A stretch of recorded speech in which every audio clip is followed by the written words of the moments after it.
I don't want to call you a being, this human mechanism.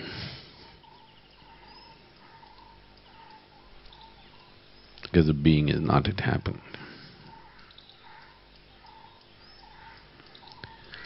This human mechanism has come with a certain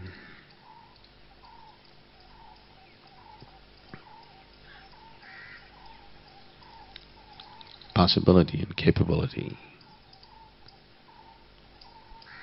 that either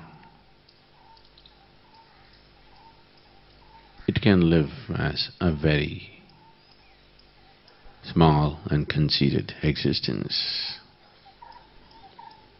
or it can live as an endless possibility.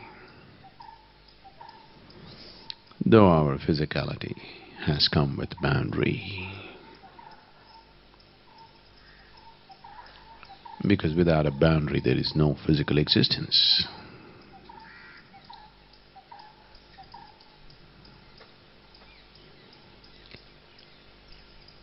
Without a defined boundary. How to create? A creator had no other way to do it. Please see this. How to create you and me, this and that, without drawing a boundary. With this form of existence, there was no choice about that. Physicality had to be done. Yes? No, but that's a lie. That's not true.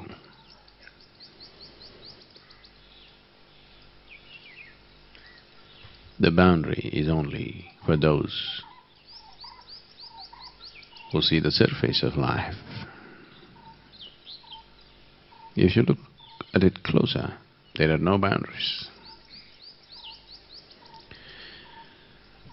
Today, the modern science, we've been saying this forever, but they didn't take us seriously. Today, modern science is clearly telling you there is no such thing as this and that. The whole existence is a diaspora of activity going on. It's a continuity all the time. Not only there is no this and that, there is no here and there. There is no then and now. This is physics. I'm not talking spirituality or mysticism. This is modern physics.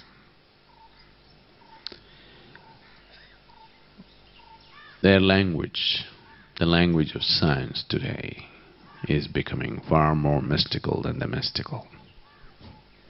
They're beginning to talk like Harry Potter stuff. I only heard things from people, I never read that thing. If you are a child, you have a need for these things. As you're growing up, you cut out all that nonsense. But if you really grow up, once again you have a need for those things.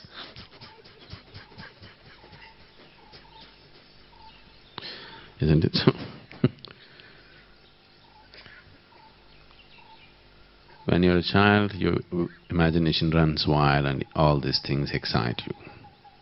When you beginning to become an adult, all this nonsense, you cut it out, and this is me, that's you, it's fine, because for a variety of reasons I'll come to that. But as you get older, once again, what's beyond this? You want to know. The need for knowing that once again becomes strong. So this need has bred all kinds of stories. People's imaginations running wild, and a lot of ridiculous nonsense. But what you need to know is the reality is far more nonsensical than the greatest nonsense that anybody can create. When I say nonsensical, it definitely will not fit into what you call a sense. This is what modern science is really struggling with. They're trying to somehow make sense out of it. But there is simply no sense. Everything that you call a sense essentially comes from your logical mind. It has to be logical. That is what is sensible, isn't it? If I say, you're here also, you're there also, does it make sense? Because it's not logical. So you need to understand. Today in human understanding, sense means it must be logical. The moment somebody loses the train of logic, then he's senseless, isn't it? Yes. Even now you're listening to me, because there is a train of logic to what I'm saying. If I lose this and start saying whatever I want, what's happened to him? Sadhguru, you also?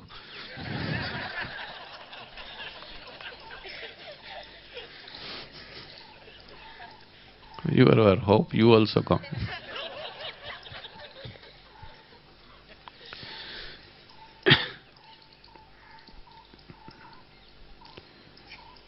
But the existential doesn't fit into your logical sense at all, at all.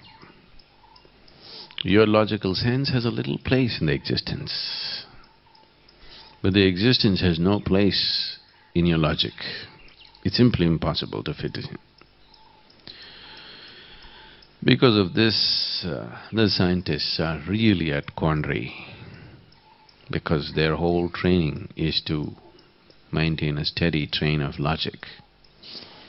And now what they're seeing and discovering is completely, absolutely not in the realm of logic. So they're coming up with words like fuzzy logic and this and that. They're just finding excuses to be logical, because it's very hard to be illogical and still make sense. Simply almost out of…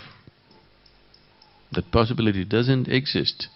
If you want to use human languages, you have to be logical, isn't it?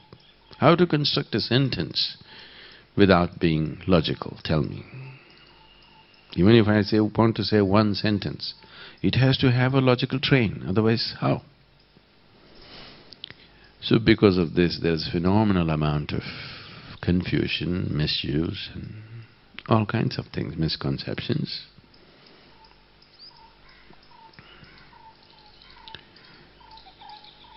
So, right now, talking about that doesn't make sense. Talk about this, where we are right now, and the next one. Little, within the realm of logic, we can push it. We're willing to push our logic, isn't it? We're willing to push it. Well, this Harry Potter lady also wrote a story.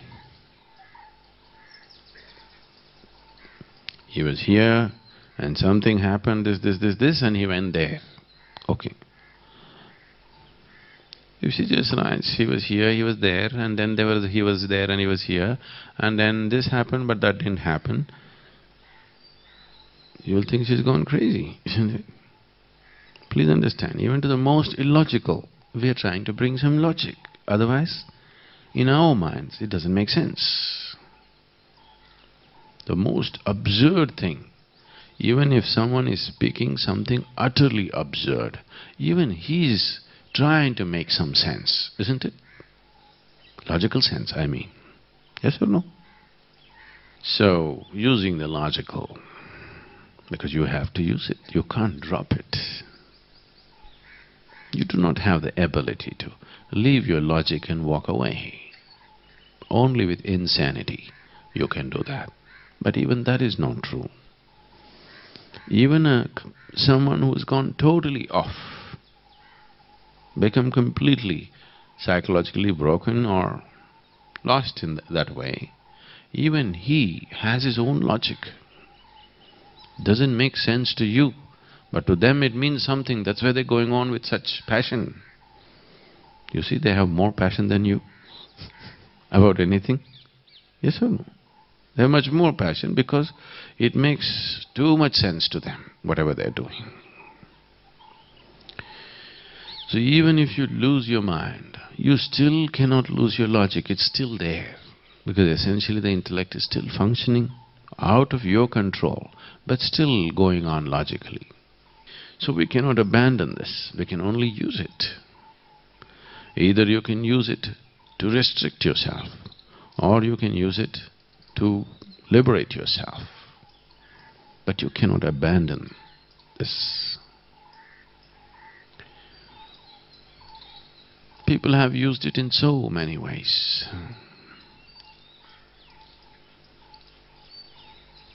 One of the greatest actresses in Hollywood, Greta Garbo, was a hairdresser's assistant in a small village in Europe, and she was 27. So she was just helping the hairdresser around, and one day a man was sitting and for a shave, and she bought the hot water that was needed for this purpose. That man just looked at her in the mirror and he said, "You know something? You are really beautiful. I have never seen a more beautiful face in my life." She just looked at it, said, "Come on, nobody has ever told me such a thing. That can't be true. Are you looking for a date? Forget it." He said, "No, you are the most beautiful face I've ever seen." And he just kept staring at the mirror and said, "Genuinely, this is the most beautiful face I've ever seen in my life." She went home that day. She went and stood in front of the mirror and she looked at it. It was the same face that she had seen for a long time. She looked at it and said, "Okay, if I have the most beautiful face in the world, what the hell am I doing in a hairdresser's shop?" She just packed her bags and left for United States and became one of the greatest actresses ever.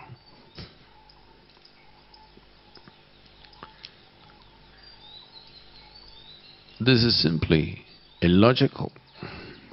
But no, it is very logical, it is just skipping a few steps, that's all. Logic has to go step by step, step by step. You can go that way. But fortunately, life is brief. Unless you're willing to jump a few steps, nothing worthwhile will happen. If something phenomenal has to happen in your life, you have to jump a lot of steps. But you cannot jump these steps the moment you start thinking, "What about me?" The moment you start thinking, "What about me?" you cannot jump the steps, because now you brought yourself down to the most basic of the logic. "What about me?" doesn't take any intelligence. Even the tweet, tweet, tweet, tweet, that bird also is thinking, "What about me? What about me?" Yes or no? That's what you see. Can you hear that? "What about me?"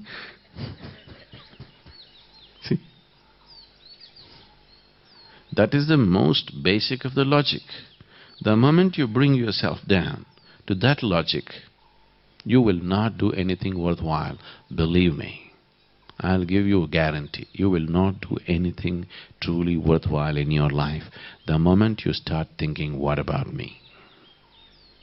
It is because of this forever people have been talking about selflessness, love, this one, that one.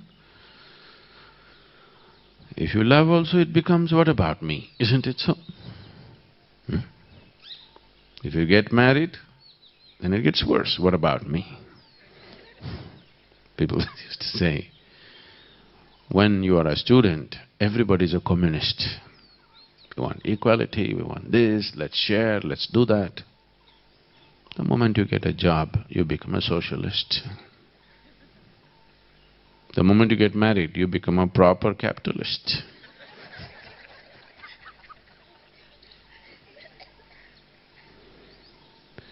So, this "what about me" just brings you down to basic, very fundamental logic. Once you come to this, you will only walk one step at a time. If you walk, most of the time you're stuck. But if you do walk, you'll walk one step at a time. If you go one step at a time, in this brief span of life, you will not do anything truly worthwhile. You cannot. If you survive, if you don't get into a mess. So, yesterday some very important industrialist was saying he's only like maybe 39, 40, and he's one of the top industrialists in the country. He was saying, I have my Mediclaim and my whatever. What are the other things you do? What is the other thing you do? What is the other one? No, superannuity and whatever, all this stuff. So, I was thinking, okay, I don't have Mediclaim, I don't have superannuity, I don't have insurance.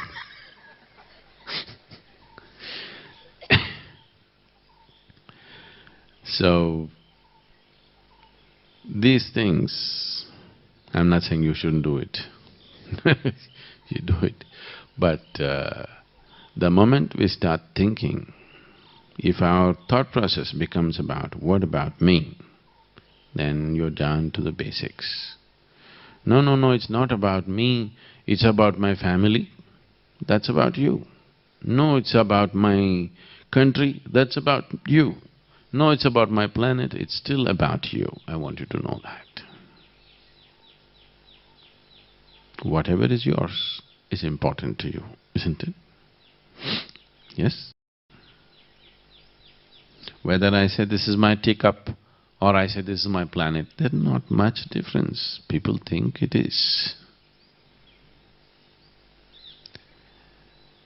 Maybe in terms of what you do, your activity may change a little bit, but nothing, no great difference will happen. So to bring this about, if we want to employ the logical mind, because we have to, otherwise we'll become senseless. We will not become senseless, we'll become an absurd kind of sense. If you became totally senseless, that would be liberation. That would be absolute liberation, but that won't happen that way. So to go step by step, we have to use the logic the way it works best for us. If it has to work in the best possible way for us, first of all, if you can liberate your logic from the silly identities that you have taken on, starting from this little body. Don't have big ideas about your body, this is just earth recycling itself, isn't it? This is just earth and recycle. You may think many great things about yourself. You know, you're doing all that whatever… what are these things called? The bio stuff these days. You are biodegradable material, aren't you? Yes. You're not even as eternal as plastic. You're just purely biodegradable. All those biofuels, what do you call them?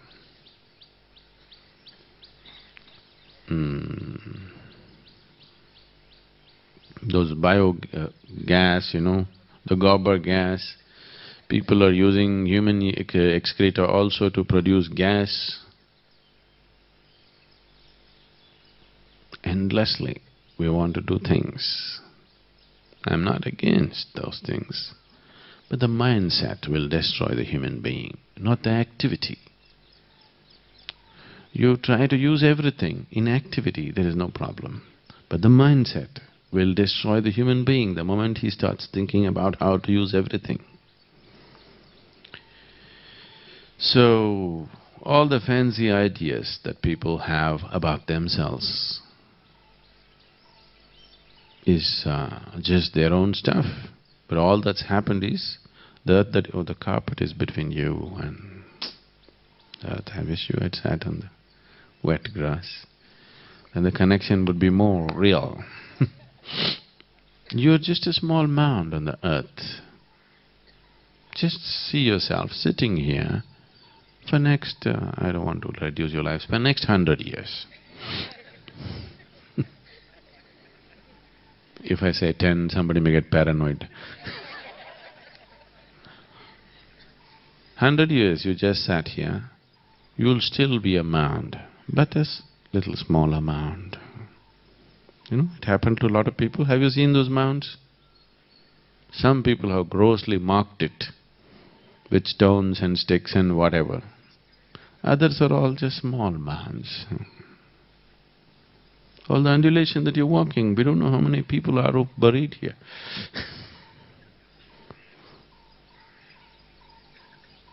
You don't have to bury anybody. If they just sit here for 100 years, they'll become small mounds like that. Small, nice undulations in the lawn. Really. Yes or no? So you popped out of this, you'll go back like this. This is not some great realization. This has been happening for millions of years. Nothing new. But just see, we are not aware of it on a daily basis. With how much ignorance one can live, thinking this is it, isn't it? So, you're just a recycle. The planet is just want to cultivate itself and fertilize itself.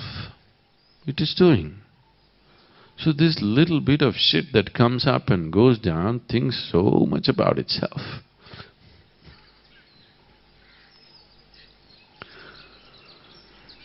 But still, when I say shit, don't think something wrong.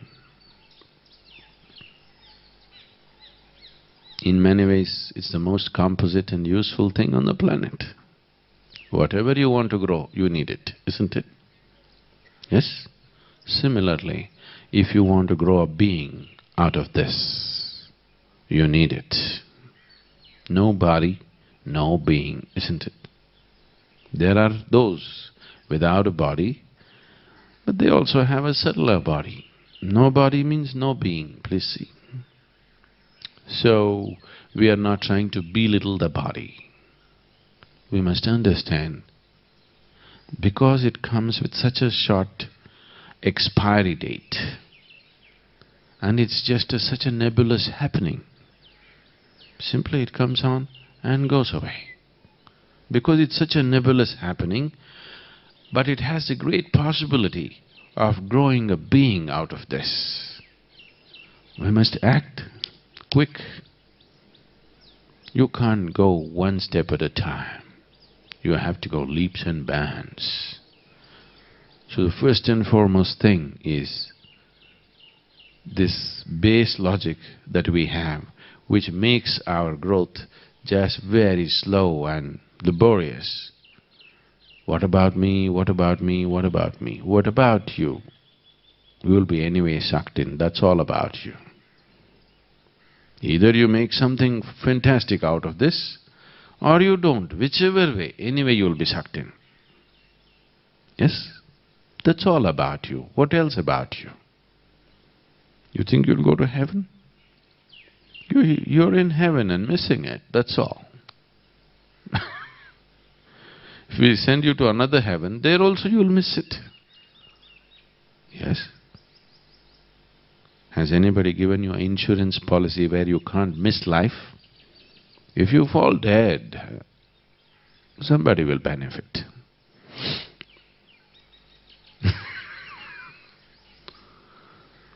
If you fall dead, somebody will benefit. If nobody benefits, if you don't have insurance, the trees will benefit. Yes or no? Just look at the trees and see what their intentions may be for you. They're just looking at you as manure. Hope they sit here a little while longer.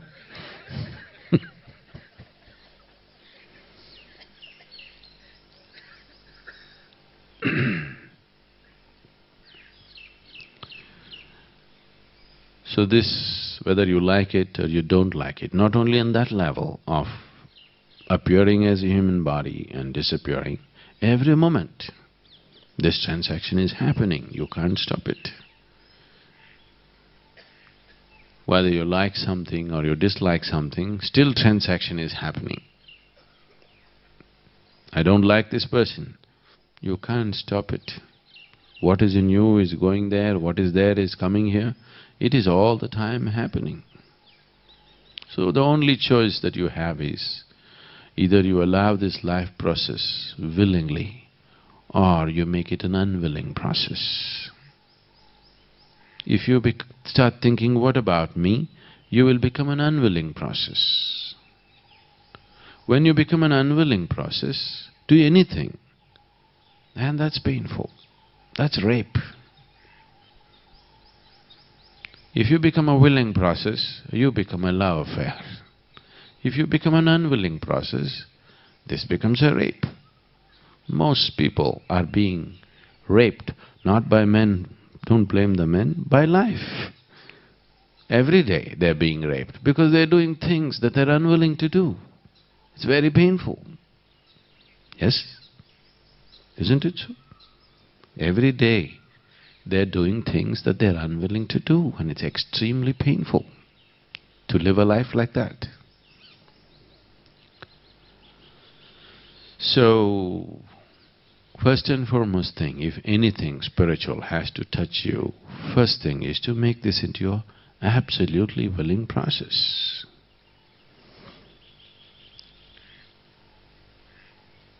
The world has become so conjuice. Is that the right word? You know, these days I'm traveling to North India more and more, so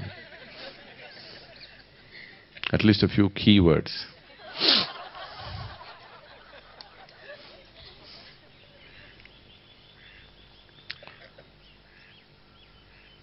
This being conjuice is not about money alone. Usually, I think it's used only in those terms. My problem is people are conjuice with life. If they smile, it's controlled. If they laugh, it's controlled. If they cry, it's controlled. Whatever they do, it's all controlled. They're just being conjuice with life.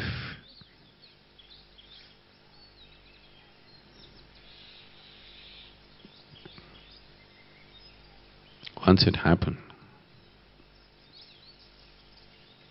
there was a man who was always wanting to save and being conjuice. His house caught fire.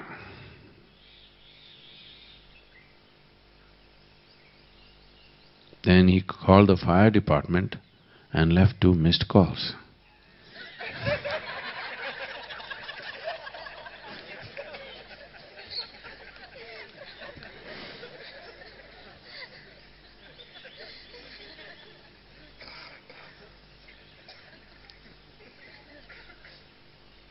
This is going on, please see, in every aspect of your life. Maybe you don't mind a cell phone call, but this is happening with every aspect of life. So then people will start talking about giving. It is not about giving, it is not about taking. It is just about being absolutely open, and that openness will not happen if the basic calculation or this base calculation of what about me, what about me, what about me comes. And today we are empowering this what about me with great force. Because we are no more looking towards the east for the sun to rise. We are looking at the west. We have been at least. Now they are looking at the east.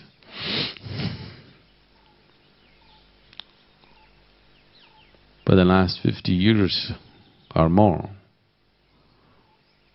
the Indians have been wanting to see a sunrise, but they have been facing west.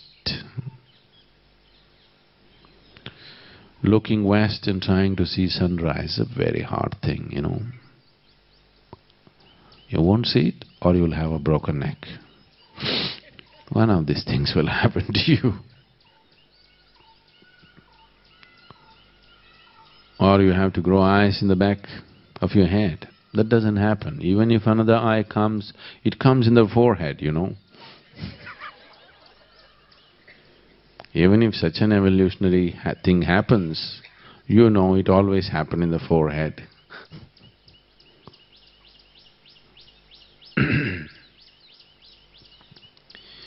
So this spiritual process is not something that you do. You handle the physical, the mental, the emotional and the energy aspect of it properly. Keep it ready. What is spiritual happens. You can't make it happen. But if you don't keep the receptacle right, this is like growing pearls. You must create the right situation, then it happens. You try to grow that, it won't happen. This will not become a being by you striving for it. But you have to strive to create the right kind of atmosphere for it, otherwise it won't happen again. If you struggle every day in the morning to open these things, flowers won't come in your garden. You don't even think of the flower. You think of the soil, the manure, the water, the sunlight. You never looked at the plant. One day it'll be full of flower, isn't it? If you are meditating every day, flowers, flowers, flowers, flowers don't come. But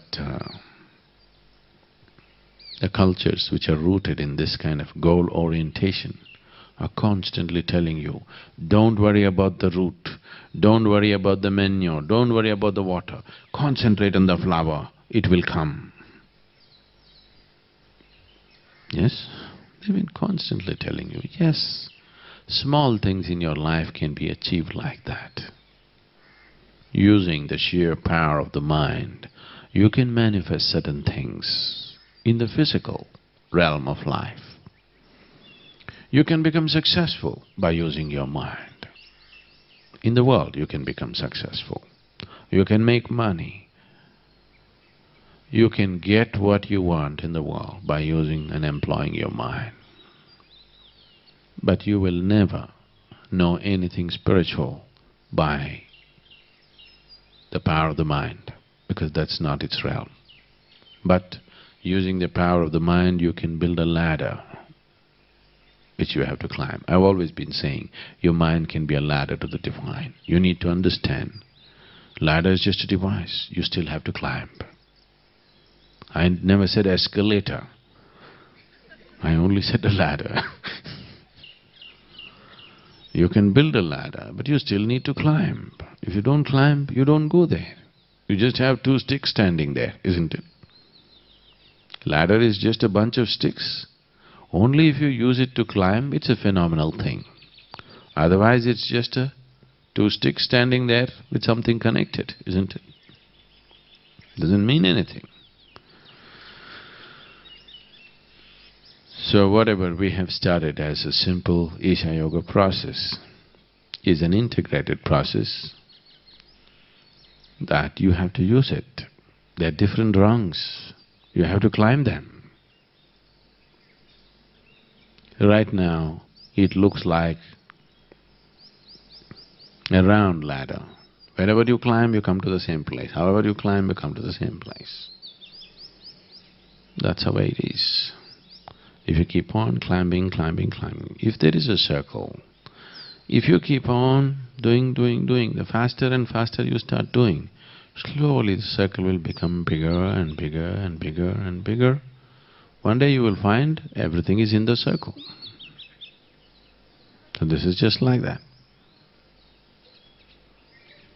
Keep on doing it, doing it, doing it. Don't worry about whether you're getting bigger or smaller, you don't bother about it, you just keep doing it and doing it and doing it. One day you find everything is within you. Every day you're calculating, am I going forward, backward, what is happening, am I better than the person who started yesterday? Now, you don't go anywhere, because the moment you start thinking, what about me, you have come to very base logic which can only take one step at a time. It cannot take even 2 steps at a time. Unfortunately, or I think it's fortunately, human life is brief. Very brief, compared to what's happening on the planet. Even if you live 100 years, it's still a very brief time, isn't it? It's a very brief time. So, in this brief time, if we want to do something truly revolutionary, I'm not talking revolution on the street, something truly revolutionary within this one, if something absolutely different needs to happen within us, don't try to start big things, little things. Just like simple thing, like instead of looking west to watch the sunrise, you start looking east. Very simple, isn't it? But it's a phenomenal difference.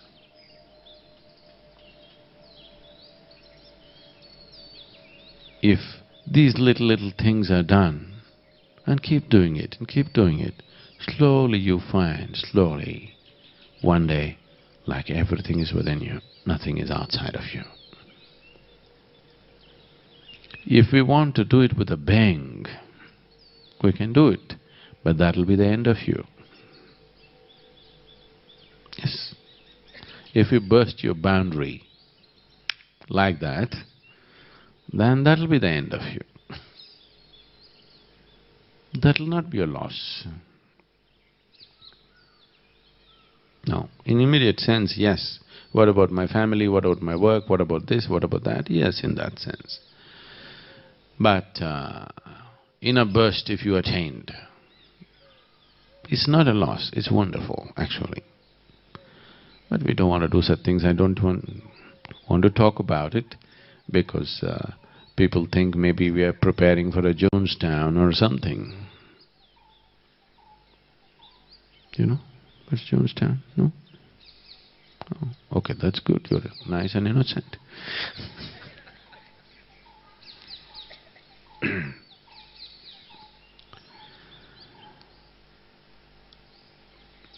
The longing to end this little self is considered suicide, isn't it? Yes. But that's spirituality too. If you just use the wrong methods, it becomes suicide. If you use the right methods, it becomes a spiritual process. The idea is to end this little one, isn't it? If you shoot yourself through the head, that's called suicide. If you simply sit here and blow your head, that's called spirituality.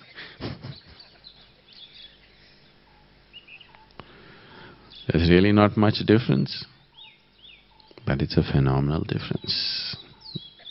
The same thing, but very different. The end result is very different, so it's different. If it could be done through suicide, that we could shoot people in the head and they would all become realized, I wouldn't hesitate for a moment. Really, if it was possible that way, I wouldn't hesitate for a moment. But unfortunately, it's not possible. It is not possible to make it happen to any unwilling being. It is only with willingness it can happen. If it was possible to do it forcefully, you think I would have spared the world? Why me? So many who came before me, you think they would have spared? They are all very treacherous beings. They would have done it. They wouldn't have left the job to us. But you can't do it forcefully, that's the problem. Everything else in the world you can do it forcefully, please see. Everything else. No, you can't make somebody love you forcefully. Not true. You can. You must apply the right kind of force. Everything else can be done forcefully because whatever is physical, everything that's physical can be moved forcefully, isn't it? Yes?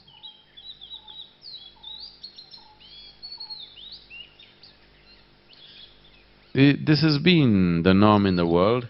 If a young girl gets raped, normally the thing is she should marry the same man. I'm sure over a period of time she did fall in love with him and they were all right. Something that happened so forcefully, after a few years. Isn't it so? Hasn't it happened? It's happened all the time in the world. So, anything can be done forcefully. But see how they handicapped us. This one thing cannot be done forcefully. It'll never happen forcefully. It can only happen with openness. But that openness can be forced a little bit. That's all I'm trying to do. That can be forced a little bit. But the essential nature of what it is can never be forceful. It just is not possible because it's non-physical. Force belongs to the realm of the physical. So force is out of question. If you want this to happen to you in a most pleasant and wonderful manner, stop being conducive with life. If you just keep this one calculation aside in your life, what about me? Just keep it aside and see how wonderfully life will happen to you. I am not trying to teach you selflessness. People have always been saying, if you're selfless, everything will come to you. Isn't that selfish? You know, people have always been saying, if you give, you will get more. This is horrible selfishness, isn't it? And this is a horrible calculation. At least I go get what I want is one thing. If you give, you will get more. Is it a horrible way to live? This is not about that. This is about just making the process of life a willingness. So that's why in Asia, everybody is a volunteer, everybody is a volunteer. Why we speak of this with so much pride and regard towards that is, a volunteer means somebody who is willing. Not willing just to do this or that. Somebody who is willing, just anything. There used to be, initially when we did the 90-day wholeness program, they developed one slogan.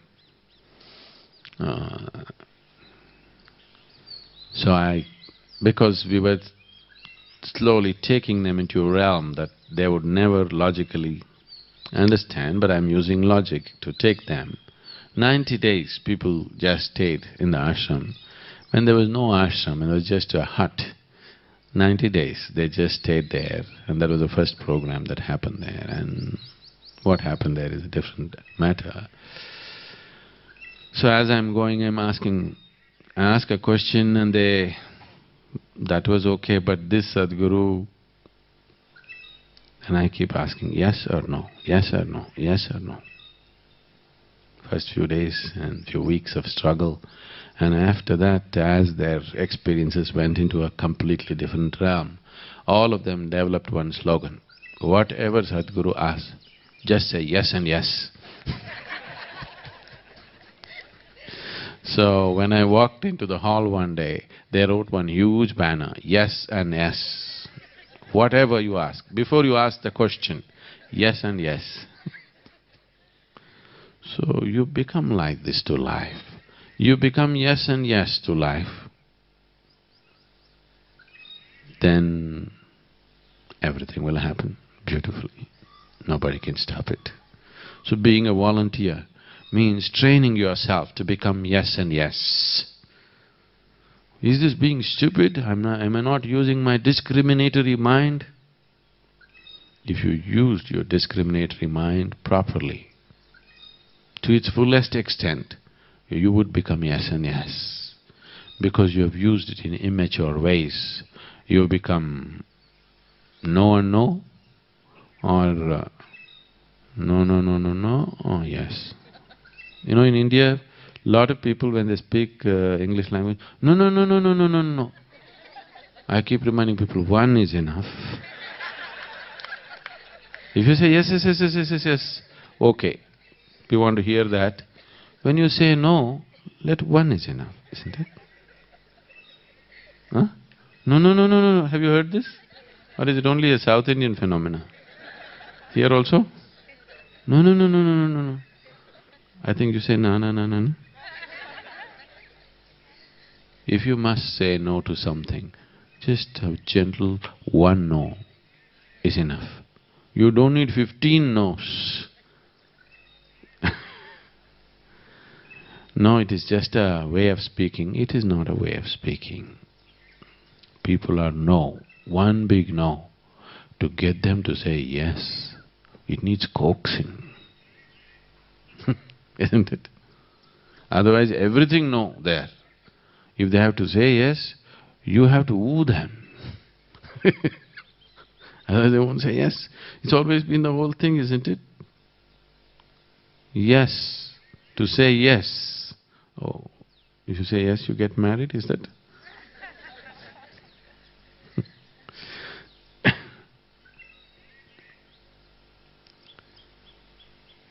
So if you don't want to say yes, learn to say neither.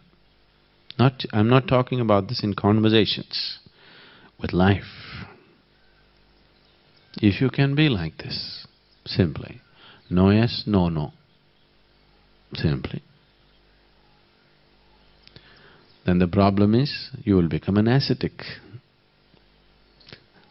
People think an ascetic is a no to the world. No, he's neither yes nor no. Whatever life is, let it be. That's a one big yes, isn't it? That's another way of saying yes, without uttering it. You know, in India we say maunam sammata suchanam. What it means? Somebody is silent, that means it's yes. But you become silent only when you become one big no, isn't it? When you get angry and you're absolute no, that's when you become silent, isn't it? But if you simply become silent, you are neither yes nor no.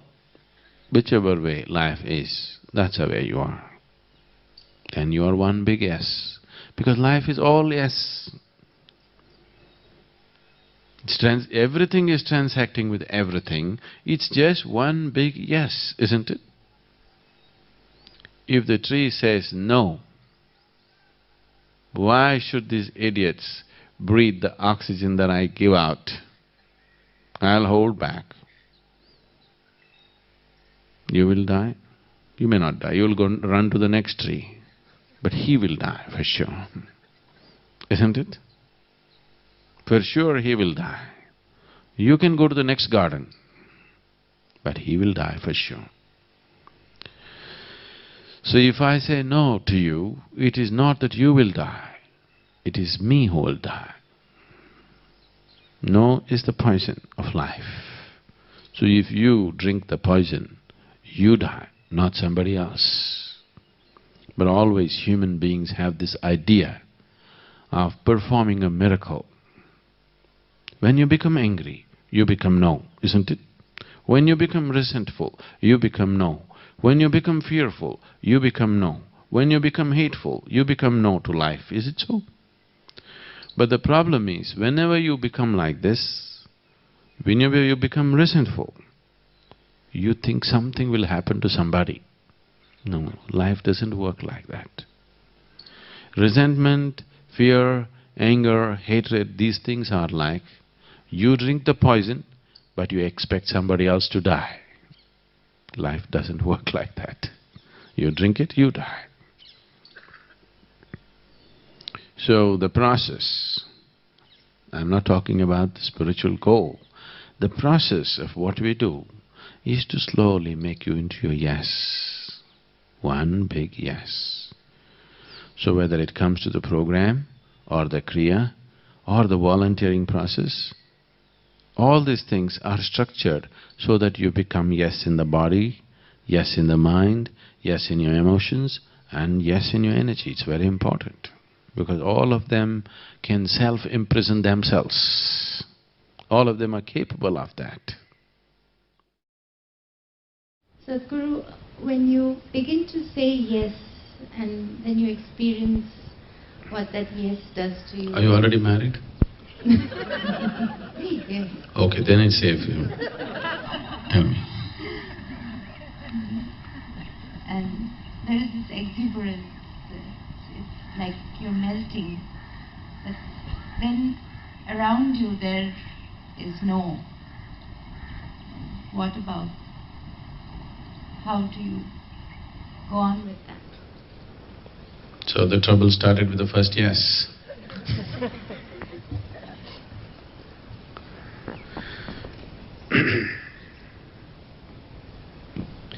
So, you are being exuberant. Your family is not cooperating. The world around you is not cooperating.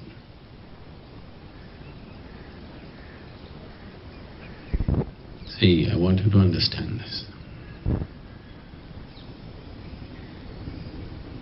The more lonely you feel, the more depressed you feel, the more the need for having company, isn't it?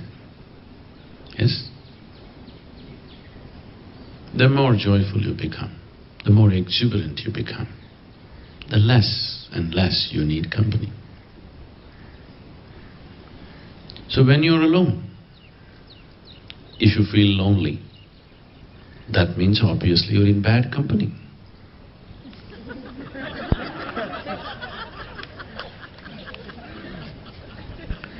If you were with a good person, why would you feel lonely? You'd feel great, exclusive, isn't it? So, your exuberance is not manufactured. If it is manufactured, yes, you need company. Now people's idea of exuberance is, let's talk, let's dance, let's listen to music, let's do this, let's do that. Not necessarily. You can just sit quietly here and be absolutely exuberant. If you're exuberant by your own nature, if the life has become exuberant, activity is just a consequence. But if your life is not exuberant, you're trying to crank it up with activity, then activity is the means. So this is a big difference. Either you dance and arrive at a certain state of exuberance, or because you're exuberant and you cannot contain it, you dance. These are two different things. Either because you're happy, you burst out into laughter, or somebody told you every day in the morning if you laugh and laugh and laugh, one day you will become happy.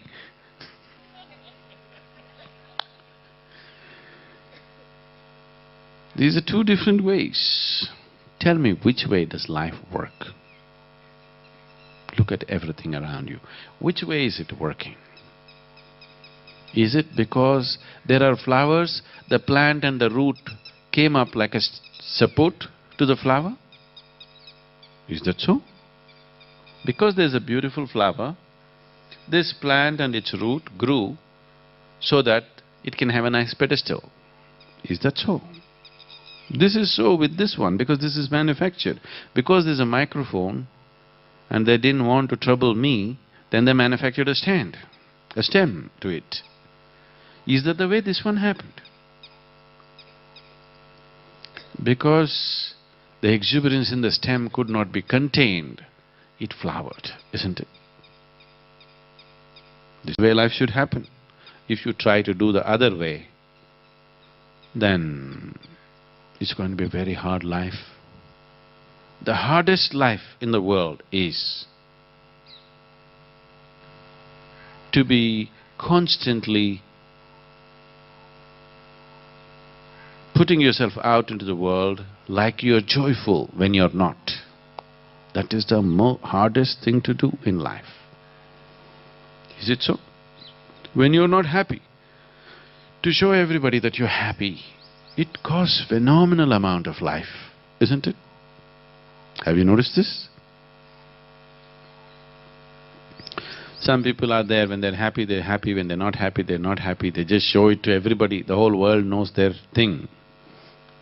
Their act of life, everybody knows. Some people manage all the time, but it takes phenomenal amount of energy to keep it up like that. You will grow diseases in your body, I'm telling you. You will grow lumps and tumors in your body if you try to constantly put on an act. This is happening all over the world. Actually, if you're willing to be a subject, I can demonstrate it to you. Within a few hours, I can make you grow a tumor. Really, I'm not joking. If you make your mind in a certain way, you will do that. Only saving grace for you is, you never do anything steadily. You're off and on, off and on, off and on. Your joy is off and on, your misery is off and on. Never on. If you become utterly miserable, you'll see the consequence of it. If you become utterly joyful, you'll see the consequence of it. If you become utterly angry, you'll see the consequence of it. You don't see the consequence of anything because you're always off and on, off and on, off and on. People ask me, Sadhguru, what kind of attitude and emotion? I said, damn thing, any damn thing is okay. You want to be angry? Be angry. 24 hours, non-stop. You will get realized. I'm not joking. You like love? Be loving 24 hours, you will get realized. You want to be depressed? Depression, no, that's not an attitude, that's a pathological problem. It'll make you sink elsewhere. Anything else, just keep it on for 24 hours, you will come to a certain realization. But nothing is there. We were also singing that. Nischala tattvam, jivan mukti. That's all it takes. You keep changing the direction and the course of your journey, how will you go anywhere? You'll end up in circles. Which way you want to go, I'm not deciding. Go wherever you want to go, but steadily. Not every day altering it, altering it, altering it. Everything, every cell, every atom in the existence can be a doorway to the beyond if you go steadily at it. But the problem is people keep shifting and shifting and shifting. And that's the biggest problem with today's world, like never before. People think it's a virtue for them to say, our attention spans are very short. They think they've progressed. They can't listen to anything, they can't do anything. All discussions about the future media. What is… in India, a cinema means 4.5 hours at one time. They cut it down to 3 hours. Now most of the Western films are 90 minutes. Now because people want to watch movies, it'll happen in a year's time or so, movies will come on your cell phone. Obviously you can't do this for 1.5 hours. So movies, stories are being told in 3 to 10 minutes. A 10-minute movie, cinema is over. The same nonsense, you could have done it in 10 minutes, so why were you wasting our time for 3 hours? But that's how it is. That's the whole thing. Now you can watch every cinema in the world because it's only 3 minutes. The real long ones are 4.5 minutes. And they're telling the whole story in a 30-second advertisement. Aren't they? Just like that. You want to watch a cinema? Over. So what will they do with the commercials then? If 1 minute, 2 minute becomes a full-length movie, what to do with the commercial? I hope they disappear.